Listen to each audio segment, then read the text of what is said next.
মা, ও মা, মাগো, এই মাকে দেখেছো তুমি? কেন, বউকে কি দেখা যাচ্ছে না? নাকি আমি মিস্টার ইন্ডিয়া হয়ে গেছি?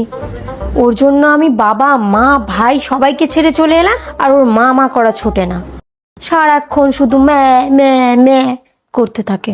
কেন? মাও তো 40 বছর হয়ে গেল নিজের পরিবার ছেড়ে এসেছে। মা গেছে ছাদে পাপড় শুকাতে। তাই এই কথাটা নর্মালি বললে তোমাকে হতো না? তোমাকে সবসময় গুড়ি পেঁচিয়ে কথাটা বলতে হবে, টেরা কথা বলতে হবে? আবার তুই যখন তো ঝামেলা শুরু করলিস তোরা। আরে তুমি কোথায় গেছিলে মা? আমি তো ছাদে গেছিলাম পাপড় শুকাতে। পাঁপড় শুকাতে?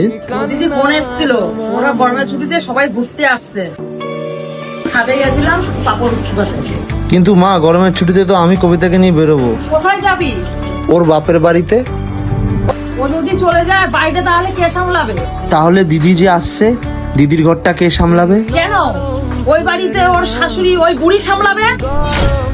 শোনো মা, দিদির ঘরেও যেমনি দিদির শাশুড়ি সামলাবে, তো এই ঘরেও ওর শাশুড়ি সামলাবে। হ্যাঁ, এটাই ছেলেদের জীবন। যখন ছেলে খারাপ হয় তখন সে ভালো স্বামী হয়ে যায়, আর যখন স্বামী খারাপ হয় তখন ছেলে ভালো হয়ে যায়।